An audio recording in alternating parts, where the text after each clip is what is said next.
Sveicu jūs mūsu preskonferencē par OECD pētījumu Īsumā par izglītību 2024.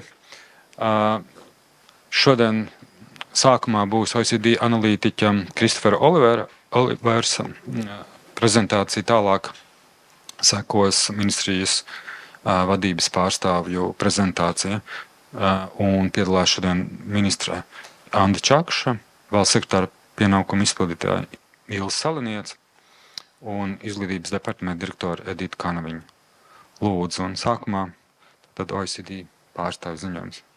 So, the floor is yours. Thank you. First of all, thank you so much, Anda Čakša, for having me today. It's our pleasure to launch Education at a Glance in Latvia, to provide this copy of the publication for you. Thank you. Truly at a glance. We hope this can be something to help understand various issues in the education system and also where Latvia is amongst its international peers. Mm-hmm. So on that note, it's my pleasure to say hello and to participate in this release of Education at a Glance in Latvia. And I'd like to jump straight into our presentation. As you may know, this year's Education at a Glance is focused on equity. So equity has been our theme, and we'll look at various ways that equity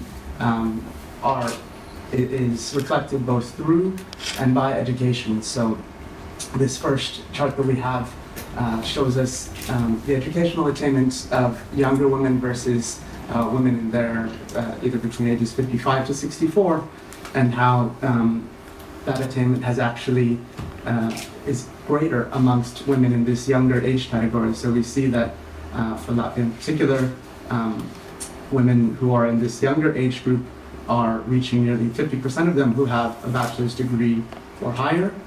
This is more than women of this other age group, 55 to 64, and above OECD average.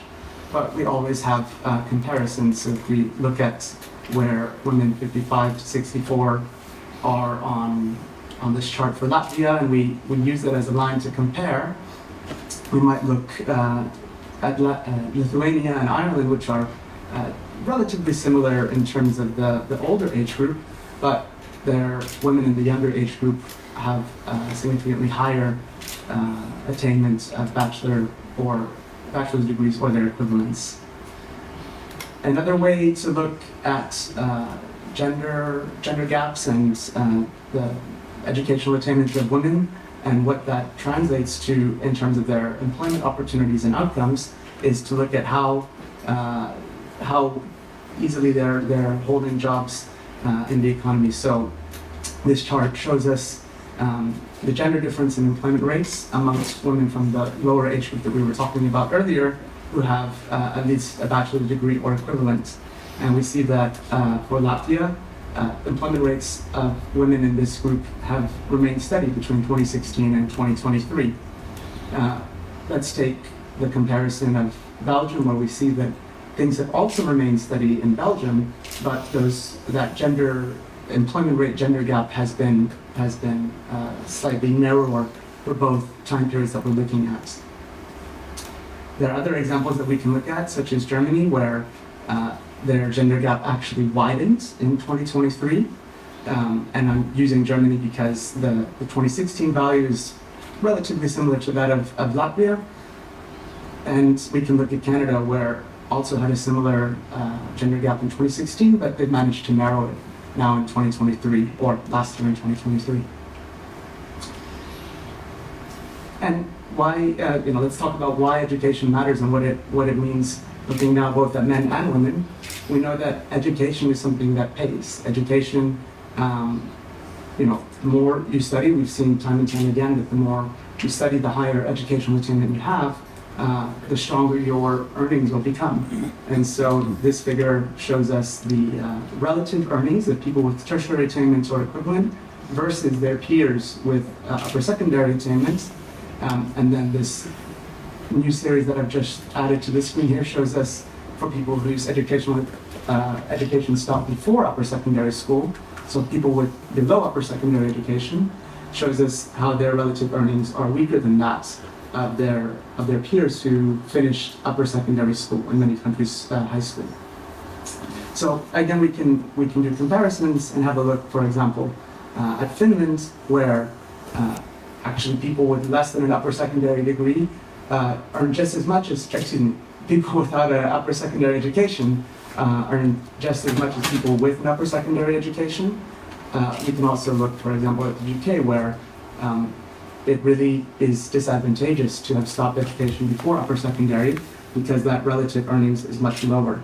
So in Latvia, we can say that gap for those who have less than upper secondary education is quite narrow, and it's narrower than OECD average. So that's a positive thing, something that we can generally look at as something good. Other countries to the left of the graph here, you see that the inequality based on one's educational achievement really widens, but Latvia and these other examples that I'm sharing are closer to the norm.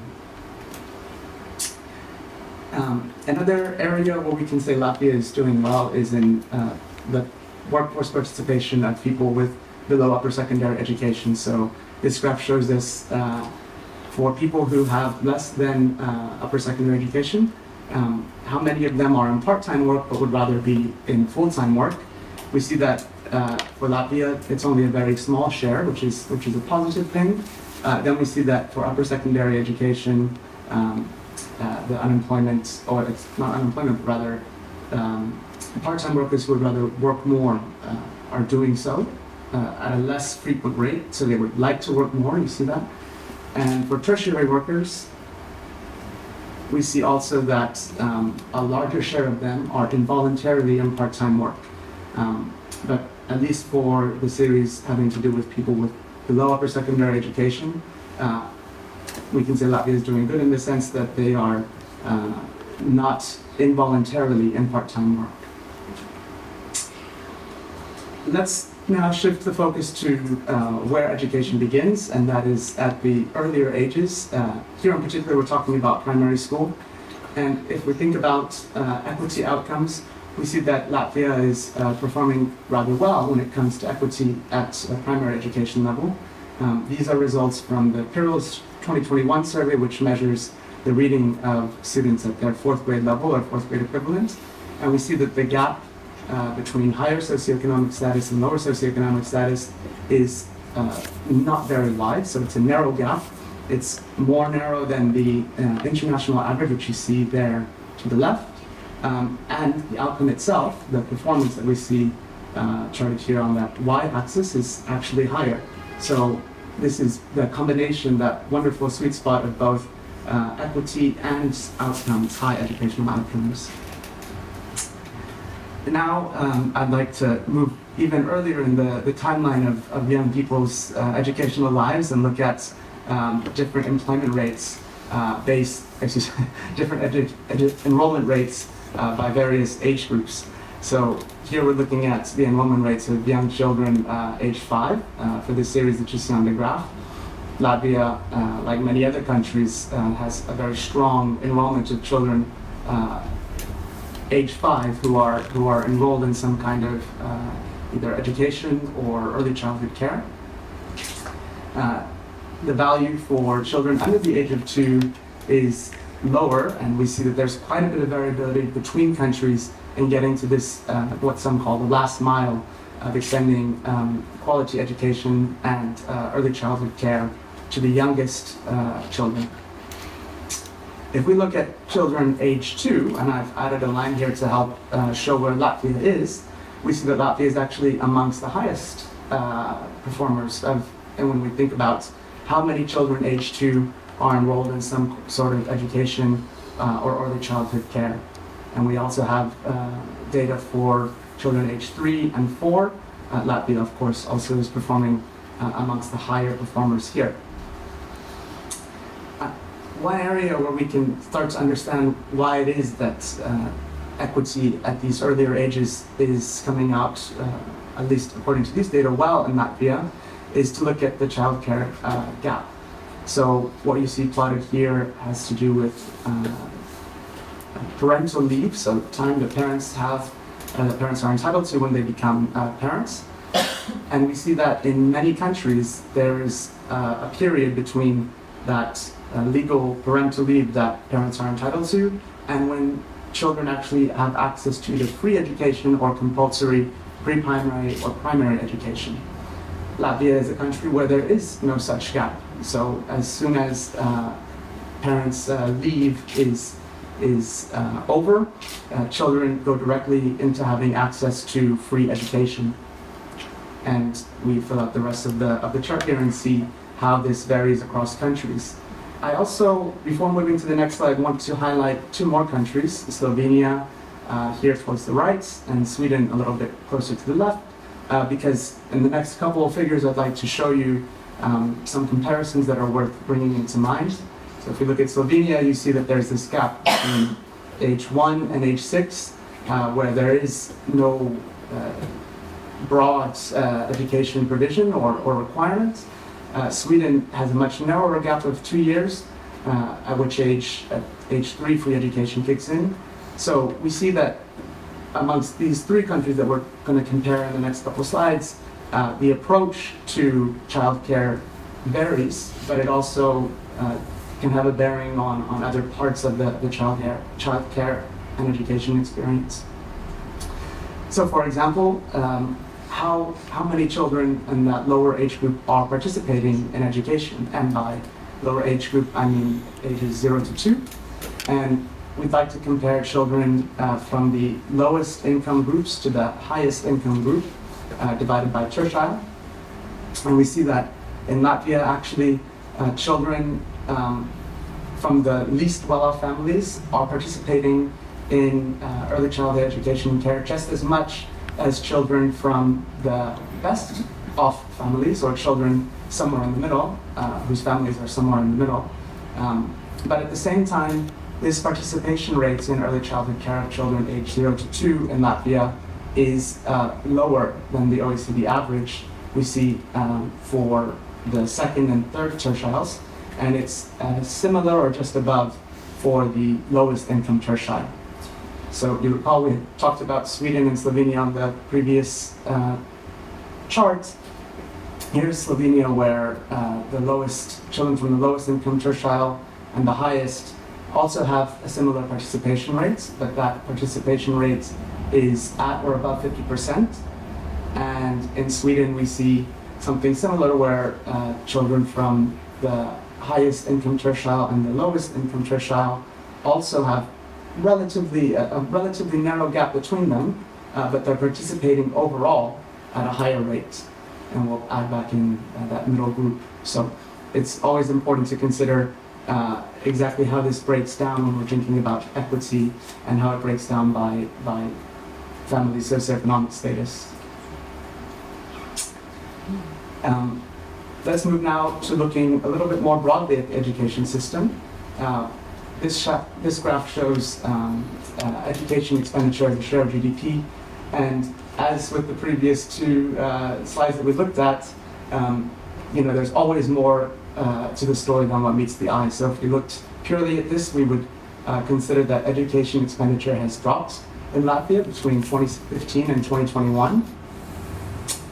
We can compare, for example, to Estonia, which also experienced a slight drop, and Finland. And I'll bring these back again as I did on the previous slides. So not looking at education expenditure just as a share of GDP, but actually as a share of government spending overall, we see, and there are all the series, we see that Latvia actually spends quite a significant share of its public budget on education. Estonia spends a little bit more, and Finland spends a little bit less as a share of government spending. So always many ways to look at what resources are invested into education and what share of a government's budget they take up. Another side to the story is that the evidence that we have, at least at the OECD, doesn't necessarily say that spending more is the answer to achieving higher outcomes. So what you see here is cumulative expenditure on students between the ages 6 and 15, and their math performance as measured by PISA on the vertical axis. And we see in Latvia, students are performing above average in PISA, despite the fact that the education expenditure is among the lower educational expenditure for this measure. If we compare to Estonia, they're also above average, and they're spending significantly more. Look at Finland, which we would say is spending at least twice as much, and their educational their educational outcomes, as measured by mathematics performance in PISA, is actually just slightly less than that, or excuse me, slightly above that of Estonia. So it's hard to just say that spending more on education is like a panacea to whatever issues might be there. It's always a question of how money is spent and what specific programs and resources money gets spent. So that's what we're trying to look at here. And finally, while talking about education expenditure, it's helpful to think about where money is actually being spent. In Latvia, a large amount of educational spending, in fact, almost all of it, is distributed at the local level. But it's important, the same is the case we were comparing earlier with Finland, the same is the case in Finland. But it's also important to point out that while final spending is happening at a lower governance level, where education spending starts can be quite a different story. So you see here on this graph, Latvia's education spending before transfers between governments, half of it is coming from, or more than half of it is coming from central governments. So let's move on to talk about another dimension of educational equity, and this is the dimension that I am wanting to talk about has to do with geography and the way that we cover all students and make sure that all students have access to education. These distributions on this page show us the average class size of primary schools and the distribution of class sizes for primary schools. So we see in Latvia that there's actually quite many primary schools that have smaller enrollment sizes. The same is true, we could say, in Finland, or in, maybe we could say, Austria. But this is another factor to keep in mind as countries are thinking about where to devote their resources, how to devote their resources. And the same is very much true for teachers and the shortage of teachers that many countries face in their education systems. We can see here teacher shortages in various countries. You see them here on the slide, and these teacher shortages by subject. Latvia is amongst this group of countries here on the left, where teacher shortage is present in all subject areas. So it's one area to keep in mind. It's something that can always be addressed and improved. We have to ask ourselves why this might be, what resources are being invested, and how. We can also look at this from the perspective of the teacher population, and in particular, which share of teachers are age 50 or above. What we see here is share of teachers age 50 or above in lower secondary education. Latvia actually has the highest share of teachers age 50 or above at lower secondary level. It's slightly less at primary level, and for upper secondary education, it's also above 50%. And as we said before, there's always another side to the story, and that is that in Latvia, teachers are almost exclusively, or rather exclusively, fully qualified teachers with open-ended contracts. So how teachers are recruited, how they're developed, how they are continually improving their skills, but also the kind of contracts that they have is a significant factor to take into consideration when thinking about teacher populations.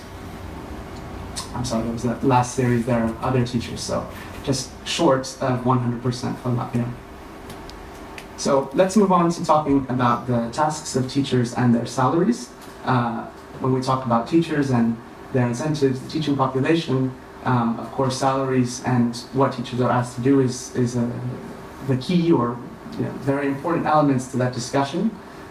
In Latvia, we see that teacher salaries for teachers in lower secondary education, age 25 to 64, so the whole range that we cover, are earning less than all of their country peers, and including these subnational units that we look at here farthest to the right.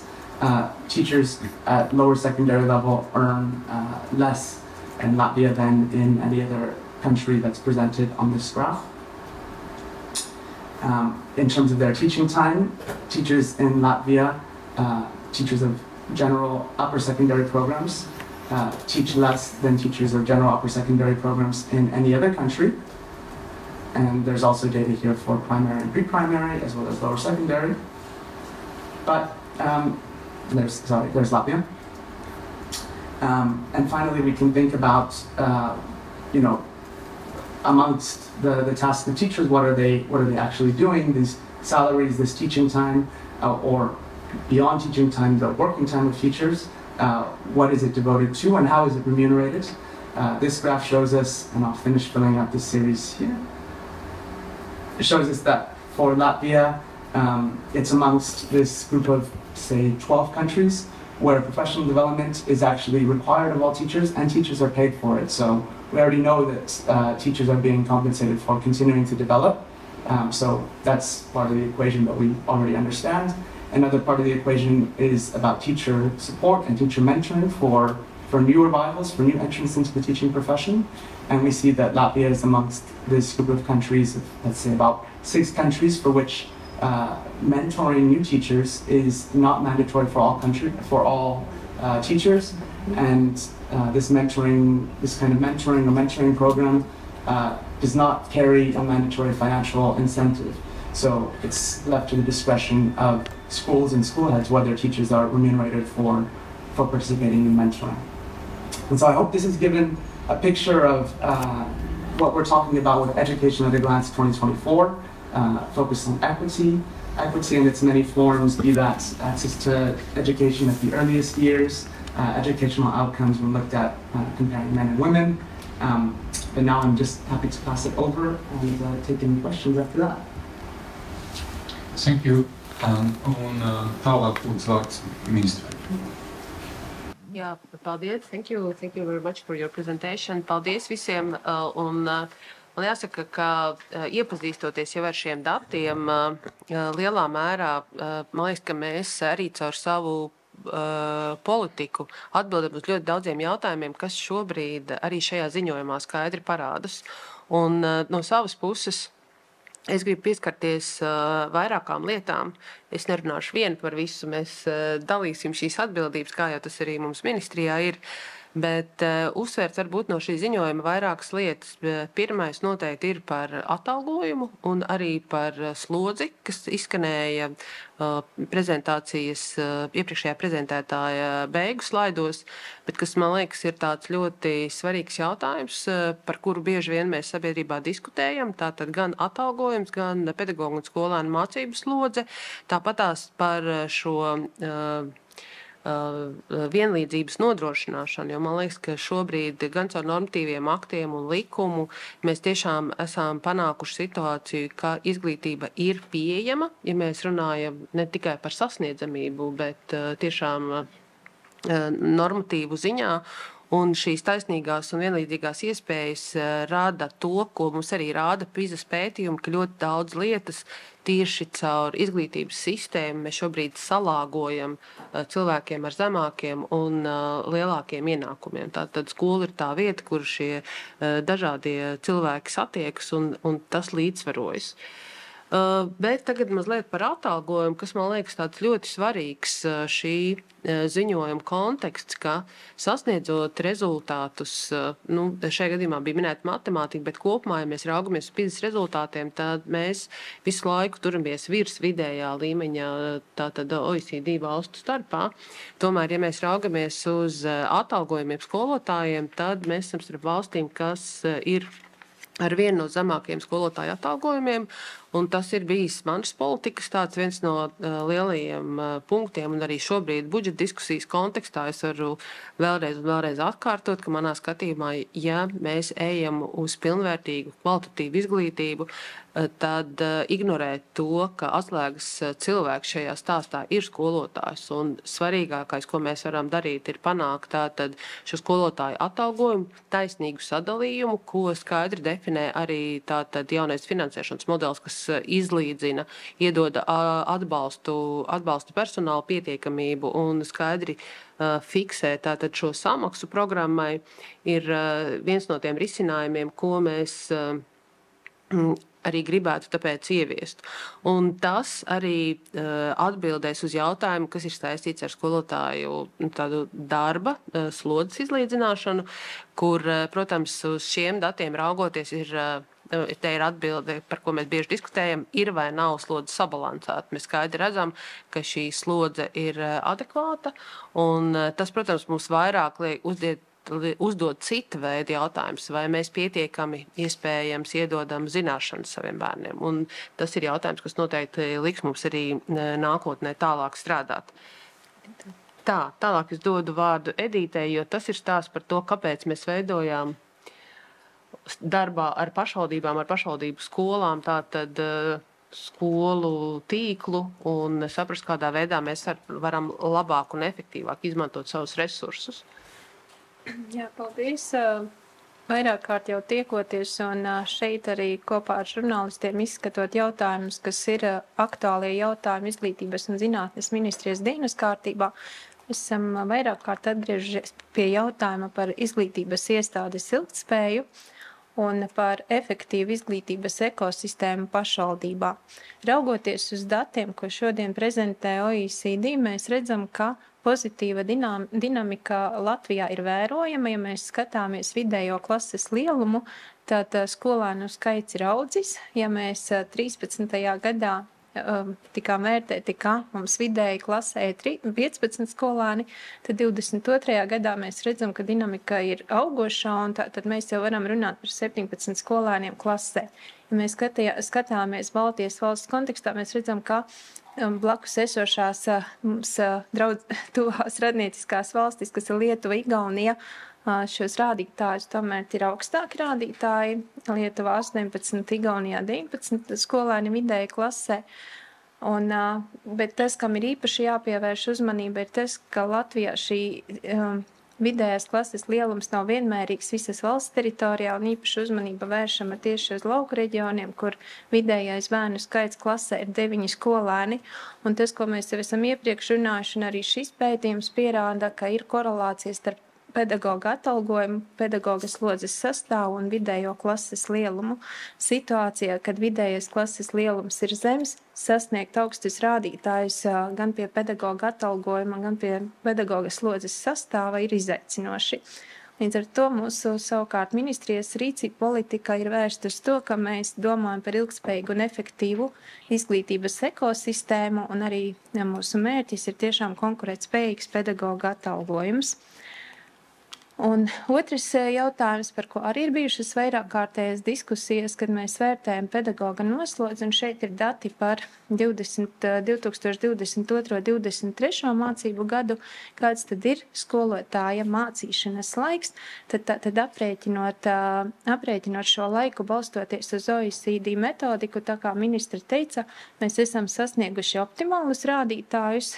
Tad salīdzinot ar OECD valstīm, mums ir viens no labākajiem rādītājiem, bet jāsaka gan, ka mums ir jātiecās uz to, lai šādus slodzes sastāvu, kas ir normatīvos nostiprināts un ko var sasniegt pašvaldības, kur ir pietiekami liels bērnu blīvums un kur ir pietiekams pedagogu skaits, lai mēs šādus rādītājus varētu sasniegt katrā no izglītības iestādēm. Jo jāsaka, ka tas mūsu šī brīža izaicinājums, lai katram pedagogam tiešām slodzes sastāvs ir tāds, kādu mēs esam nostiprinājuši normatīvā. Ja mēs raugāmies uz datiem, redzam, ka mācīšanas stundu laiks ir atšķirīgs dažādās izglītības pakāpēs, jo vēlreiz uzsveru, šis ir laiks, ko skolotājs pavada klasē, un mēs zinām, ka Sākumskolas skolēniem ir papildus brīvdienas, kas ir 1. klases skolēni, un tieši tāpat arī 9. 12. klasē mācību gada garums ir atšķirīgs no pārējiem klašu komplektiem. Līdz ar to tam ir arī ietekme uz pedagoga mācīšanas laiku. Bet tātad ar jau veiktajām aktivitātēm arī šajā aspektā dinamika ir pozitīva.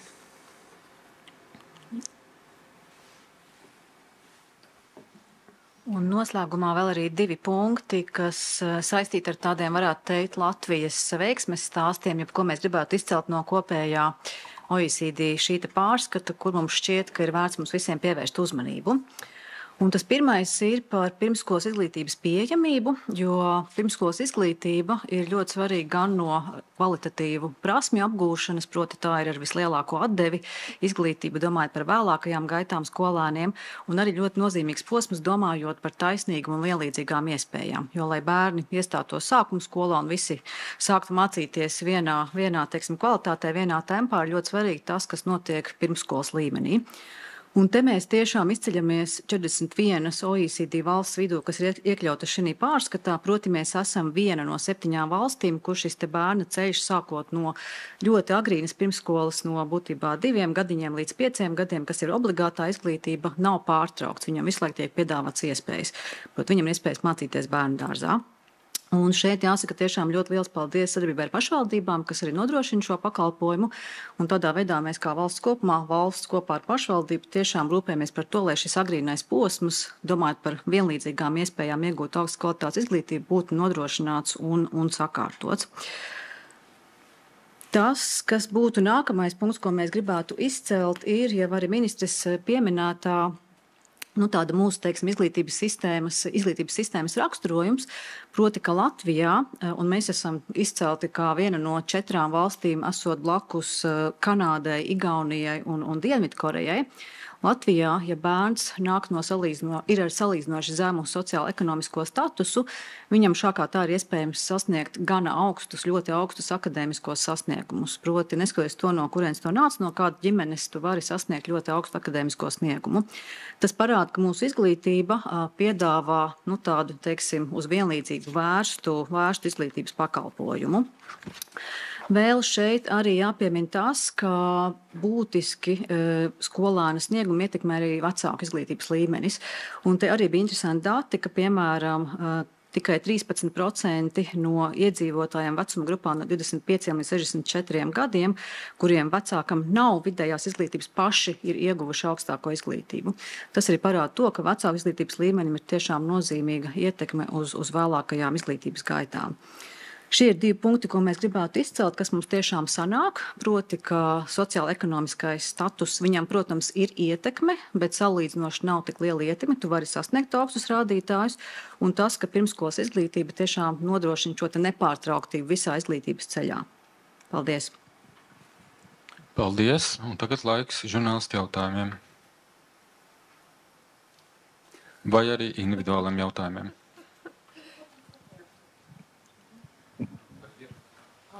Jā, Vita Ansret no Latvijas televīzijas panorāmas. Es gribētu jums par tiem bērndārziem pajautāt, vai tiešām viss ir tik labi, ja mēs daudz esam stāstījuši arī par to, ka netiek bērndārzos, ka varbūt nav, un arī par to vienlīdzību. Ir bijis tā, ka tomēr tie, kuri var atļauties kaut kādiem privātskolotājiem maksāt un kuri var atļauties izbraukāt un tam līdzīgi, ka tie tomēr var labāk, vai tomēr ir viss tik labi? OECD ziņojums nepasaka, ka viss ir kārtībā. OECD ziņojums pasaka to, ka mēs, kā sistēma, nodrošinam pakalpojuma nepārtrauktību, jo arī eksperts rādīja citas valstis, kur būtībā nav pakalpojuma. Tu noslēdzas bērnu kopšanas atvaļinājumus, un tev nav valstī pieejams pakalpojums, kas nodrošinātu bērnam pirmskolas izglītību. Arī eksperts rādīja to, ka Latvijā vecāki ar zemiem ienākumiem un vecāki ar augstiem ienākumiem vienādā teiksim, procentālā apjomā sūta bērnus uz bērndārzu. Tie, man liekas, bija 32 vai 34%. Kas ar ekspertu prāti ir salīdzinoši maz, tas bija vecuma grupā no 0 līdz 2 gadiņiem. Kur, protams, var skaidrot dažādi. Varbūt viens mans tāds pieņēmums būtu, kas ir saistīts ar tradīciju, ka, proti, daudzi bērni paliek ģimenē līdz 2 gadiem, bet te pašā laikā arī eksperta prāti, tur parādās tas, ka mēs salīdzinoši maz sūtam bērnus uz bērnu dārzu. Bet te tiešām runa vairāk par to, ka nevis tas, ka nav problēma, protams, ka problēmas jau ir tajā nākamajā līmenī, ko darīt, kā darīt labāk, bet tas, ka mēs esam viena no sistēmām, kur ir nepārtraukt šis te pirms sākuma skolas izglītības nodrošināšanas posms. Ne, tās iespējas ir nodrošinātas no tā aspekta, Ilze jau precīzi teica, tātad no 2 gadi līdz 5 gadi, kad ir, un mēs redzam, tas procentu tvērums ir ļoti augsts, kad bērni iet bērndārzā, un tālāk 5-6 gadi, kad ir obligātais, arī šie bērni ir šajās pirmskolas izglītības iestādēs. Tas, ko jūs runājat par to iespēju, un te mums mazliet jāpārvirzās, teiksim, uz centralizētiem eksāmeniem, kas ir viena no sistēmām, kas nodrošina to, ka bērniem tiek dotas vienādas iespējas. Ja mums būtu, piemēram, iestāja eksāmeni, tad bērniem būtu jābrauc uz dažādiem kursiem. Šobrīd viņiem jāsasniedz centralizēto eksāmenu rezultāti, mācoties skolā bez kursiem. Tad jau mēs ejam dziļāk, tas ir skolotāja kvalitāte, tātad spēja iedot vajadzīgo zināšanu apjomu konkrētajā skolā, un tāpēc mēs runājam par skolotāju atalgojumu, skolotāju izglītību un daudzām vēl citām lietām. Mēs nesakām, ka nav problēmu, vienkārši no tāda normatīva aspekta ir diezgan saliktas tās lietas, lai būtu iedotas šīs iespējas. Vēl arī tas mūsu izaicinājums šobrīd tiešām visiem bērniem nodrošināt šo izglītības ceļu. Teiksim, ja mēs sakam, ka jāmācās līdz 18 gadiem, tad, ja viņi agrīni diagnosticēt, agrīni saprast, kad vajadzīgs atbalsta personāls, tas, ko mēs runājam par jauno finansēšanas modeli, ka būtu šis atbalsta personāls pietiekamā apjomā, saprotot, ka bērni šobrīd arī ir citādāki. Bet tāda no normatīva, pilnīgā bāzē mēs varētu būt diezgan lepni par sevi, teiksim tā. Jā. Precizētas praksē, jo tomēr tik un tā mēs redzam, ka ir skolas tā saucamās labākās un tādas, ka gluži pilnīgi vienlīdzība un taisnīga nav. Man liekas, ir mazliet cita veida tā nevienlīdzība, ja tā var salīdzināt, jo OECD jau, protams, ka balstās uz normatīviem aktiem, skatoties, ja mēs ietu tādā kvalitatīvajā analīzē, tad, protams, ka mēs teiktu, ka kāpēc mēs šobrīd tik daudz strādājam pie pedagogu tāda restarta programmas, kādā veidā universitātē vajadzētu sagatavot. Tieši tāpēc, ka mēs redzam, ka nav visur vienādas kvalitātes iespējas iedotas vai iedotas tādas zināšanas skolotājiem, lai viņš varētu, teiksim, tikt galā ar bērniem, kam ir uzvedības traucējumi vai dažādas digitālas lietas jāmāk vairāk iespējams. Bet tas ir jau tāds padziļinātais kvalitatīvs mērījums. Tas cita veida tas mērījums. Bet, protams, viss nav labi, bet vienkārši gribu teikt, ka nav viss arī slikti. Ir lietas, kas ir iezīmējas kā labas. Un droši vien jāņem vērā arī OECD šī pārskata, kā saka, tvērums un pieeja. Tas ir tiešām tāds skats, es teiktu, no putna lidojuma uz ļoti daudzām citām valstīm. Tas ir starptautisks salīdzinājums, kur mēs atrodamies tādā kopējā, teiksim, pasaules OECD valstu kartē. Protams, ka pēc tam var iet dziļāk, un tur mēs atšķirības redzam starp skolām un sniegumu, bet tā uz kopējā fona mūsu tas sniegums salīdzinoši ir tiešām labs, ja domā par akadēmisko sniegumu un sociālo-ekonomisko statusu. Vēl mēs viena svarīga lieta, ko arī minēja eksperts, runājot par to, ka vienmēr investējot lielāku naudu, mēs dabonam tikpat ģeometriskā progresijā līdzīgi labu rezultātu. Te ir ļoti būtiski, ka tā investīcija notiek precīzā vietā, jēgpilni, un mēs arī tādēļ raugoties sistēmu, kas ir tās vietas, kur būtu jāinvestē, skaidri definējam, ka tas ir skolotāja izglītības kvalitāte, atbalsts skolotājiem, ko arī šobrīd jau eksperti novērtē tikai 1 gada griezumā. Ilgtermiņā tam jādod ir vēl labāks efekts. Teiksim, nevis jo var dažādi investēt. Mēs varam likt vienkārši infrastruktūrā, bet mēs varam arī investēt cilvēkos. Un šobrīd no tāda pret IKP, protams, ka mums ir salīdzinoši lielas izmaksas, bet tad ir precīzi arī jāsaprot, kas ir tās lietas, kurās mēs līdz šim esam investējuši un kur mēs šobrīd vairāk investējam. Tas ir tāds ļoti sarežģīts jautājums. Izglītības ekonomika, ko mēs ar OECD vienmēr viņiem lūdzam atbalstu izprast, kas ir tie nākamie soļi, ko vislabāk mums darīt.